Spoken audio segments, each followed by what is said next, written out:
Jai Hind everyone, good morning to all of you. This is Pooja Upadhyay from Shri Ram Public School. I welcome you all to Shri Ram Public School online classes. Today in the chapter Weavers, Iron Smelters and the Factory Owners, we are going to see the very sad topic but very important, that is the declining of the Indian textile. Before this in the last lecture we have already studied about that किस तरह से British east India company Indian textile industry को ruin कर दी थी पूरी तरह से, कैसे उनकी डिज़ाइनिंग ये लोग कॉपी करते थे, फिर इनकी ओरिजिनलिटी को हासिल करने के लिए इन्हीं के क्रॉप को भी परचेस करते थे, means raw material purchasing from the India and selling the same to the abroad, means to in their own country British, and making the final goods while using the same design pattern of Indian market and selling in the other part of the European continent also and gaining the high profit. हमारा नकल मार करके ये top कर रहे थे. It's like that only. Okay, so let's start the topic. What the way, the process, how the Indian textiles in reality going to get reduced or declining during those period. Let's start. Indian textiles in European market, ये हमने last lecture में देख लिया था, last to last lecture में, right. उसके बाद हमने देखा हुआ the weaver. Now we are going to see today the declining of Indian textile. Declining of the Indian textile. The development of the cotton industry in Britain affected textile producer in India. East India Company जो अभी newly textile industry का setup ही कर रही थी, just beginning ही था, किस तरह से उन्होंने इंडियन मार्केट को पूरी तरह से तबाह कर दिया. First, Indian textile now had to compete with the British textile in the European and American market. Second, exporting the textiles to England also become the increasingly difficult since very high duties were imposed on Indian textile. When the Britishers get the position where they can be able to compete with the Indian textile market, that moment what they did, they raised the duties charges on export and import, due to which the Indian is unable to sell their product to the England market. Because of the duty, their product get costlier, and the same product is available in the England in a Britain market at a cheap rate. Okay, so it is stopped the Indian market while coming to the England. पहला तो ये रास्ता बंद कर दिए कि हम लोगों ने ब्रिटिशर्स मतलब इंडियन प्रोडक्ट को ब्रिटिश में आने से रोक दिए. Number 2, Indian textile had to compete with the British textile. अब इंडियन टेक्सटाइल को ब्रिटिश टेक्सटाइल से कम्पीट करके अपनी जगह हासिल करनी थी यूरोपियन अमेरिकन मार्केट में, जो पहले थी, जिसको रिप्लेस कर दिया था ब्रिटिश ईस्ट इंडिया कंपनी ने same product same quality provide करके एट चीप रेट पे. ठीक. By the beginning of the 19th century, English made cotton textiles successfully ousted Indian goods from their traditional market in Africa, America and Europe. इन तीनों जगह पर British east India company ने अपनी अच्छी खासी जगह हासिल कर ली थी in terms of the cotton textile. Thousand of the weaver in Indian were now thrown out of the employment because Indian were making the textile cotton while using the labour intensive technique. Because of the Britishers' demand, the Indian demand get reduced, and due to such reason, the employment also get reduced. The Bengal weavers were the worst hit. English and the European companies stopped buying Indian goods, and their agents no longer gave out.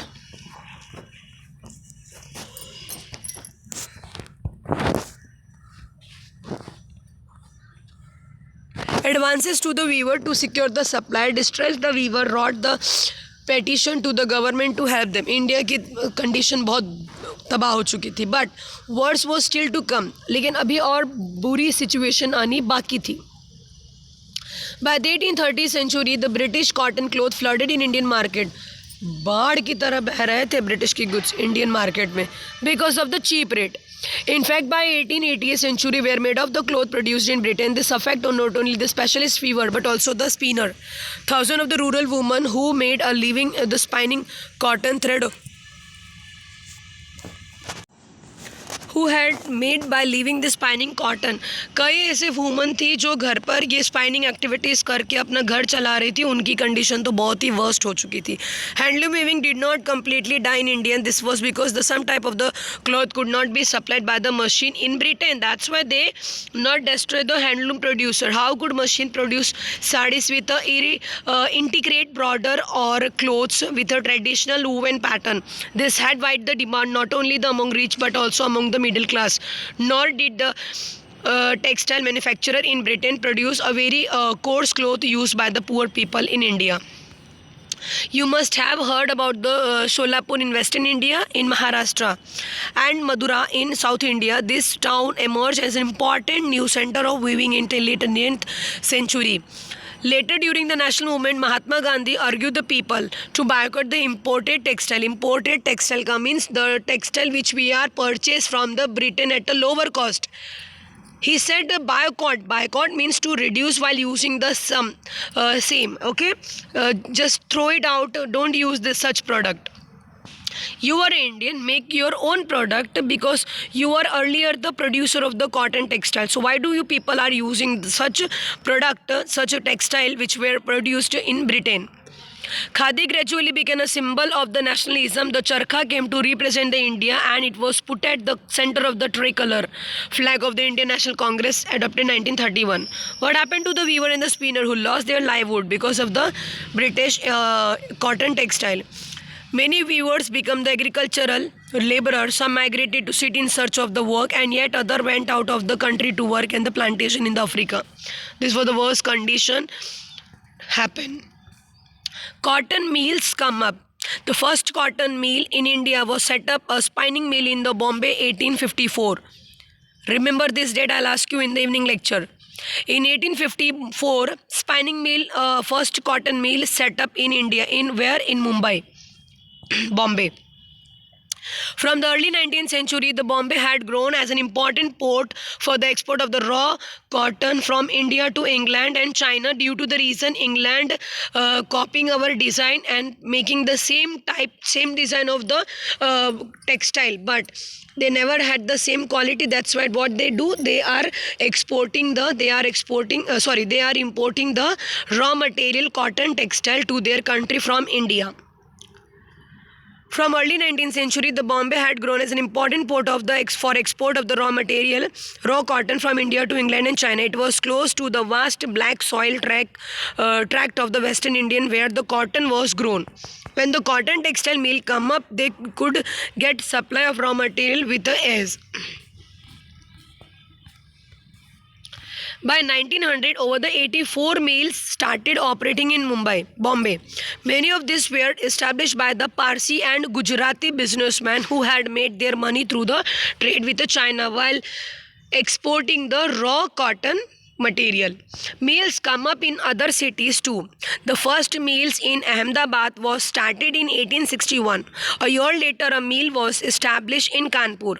After the Bombay, it was set up in Kanpur also.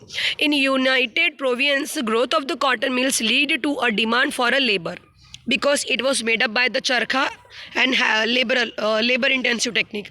Thousands of the poor peasant, artisan and agricultural laborer moved to the city to work in the mills. And you know what, this laborer, those who early was as a weaver or the smelterers. In the first few decades of its existence, the textile factory industry in India faced many problems. In the starting, it was very difficult for them, but after some time, it found it difficult to compete with a cheap textile imported from Britain. In most of the countries, the government supported the industrialization by imposing the heavy duties on import. Means in case if you people are Indian purchasing or importing the goods from Britain, cotton textile, the heavy import duty will be charged. So that because of this, British goods again get costlier. So you have to use the Indian product only. This eliminated the competition and protect the infant industry. Infant industries means those who newly started. The colonial government in India usually refused such protection to local industries. The first major spot in the development of the cotton factory production in India, therefore, was during the First World War when textile imports from Britain textiles imports from Britain declining. उन्होंने हमारे design को copy किया, हमसे हमारे raw material purchase किए, हमने भी उन्हीं के पॉलिसी को कॉपी किया। फर्स्टली दे वे are imposing the heavy duty on import of the Indian product to their own country. Same thing we also did to stop the import of the British goods in India. जैसे को तैसा। First World War, when textile import from the Britain declining in India, for factories were called upon to the produce cloth for military supplies. The sword of the Tipu Sultan and the woods still. This we are going to see in the tomorrow lecture, student. So I'll stop here only. Hope so you enjoy the lecture, understand the lecture. Remember the dates and names and the condition, situation which were arise during those period. In evening lecture, I am going to take a test based on the today's lecture. Till that, stay home, stay safe. Jai Hind. Take care. Have a nice day.